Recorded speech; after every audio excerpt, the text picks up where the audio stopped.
CEO of the Community Foundations of Canada. And it was an interesting opportunity the way Ian became announced as the President and CEO of Community Foundations of Canada. He had the privilege of being sharing a stage in Vancouver at the conference with some pretty notable names, including President Bill Clinton and Governor General David Johnston and Desmond Tutu from Africa. So we're quite honored to have Ian join us today. At that same conference, our Governor General David Johnston announced an initiative. The initiative is called the Smart and Caring Communities Initiative, and it was intended to provide sort of a foundation for celebrating Canada's 150th birthday, which is coming up in 2017.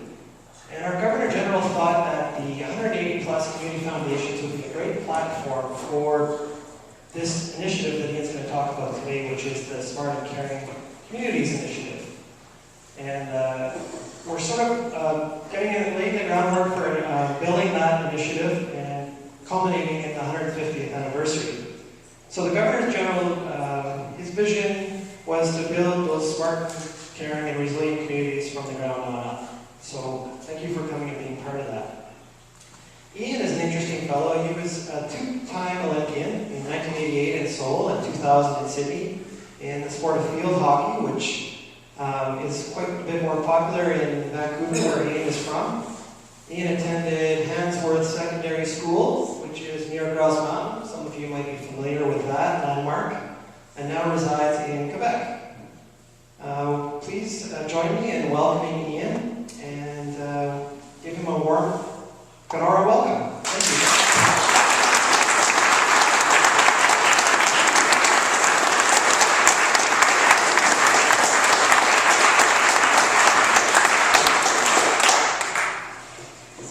All right, thanks so much.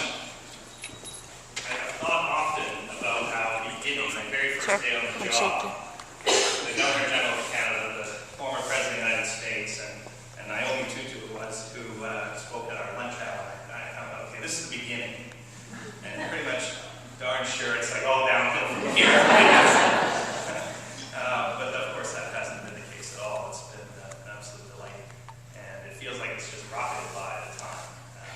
And even though there are days in what's been a crazy, busy schedule of travel, that I'll talk a little bit about, because I feel like I've really been everywhere. I'm getting this glimpse into Canada that is an amazing good fortune for me.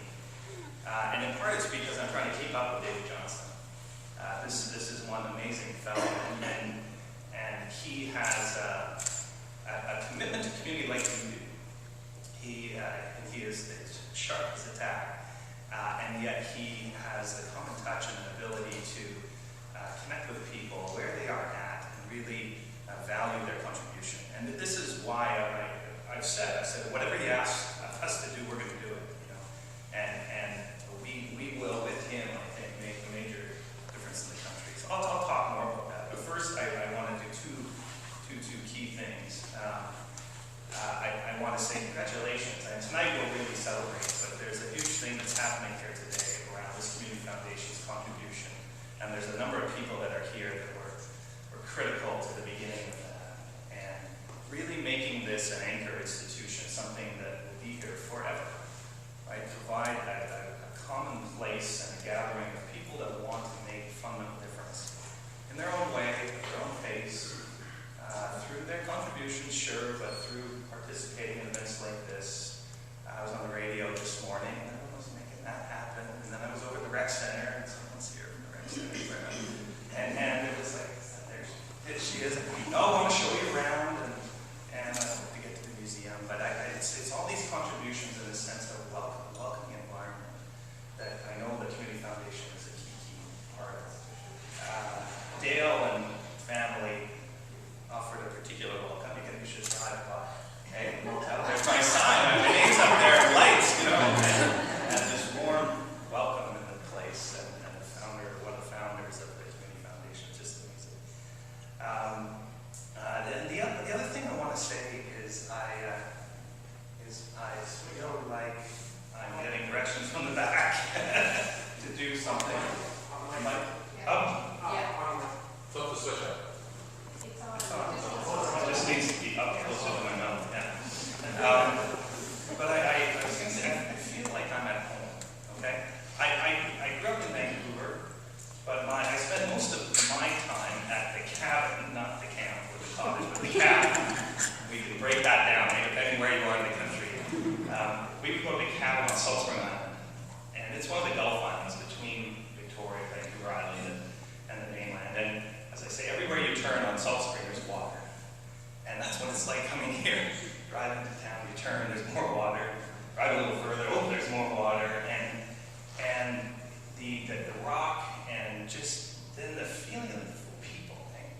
The way that everywhere I go, people are proud to talk about what's gone on here, to talk about the history.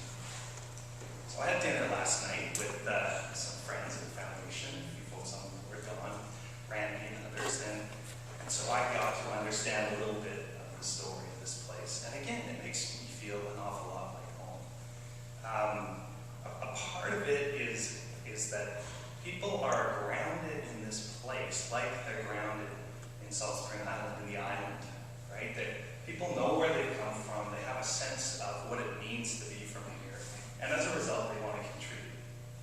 That's the case back home, and the more that I think about that belief system, the more I think that's exactly what we mean by a smart and caring community. We don't have to unpack it much more than that.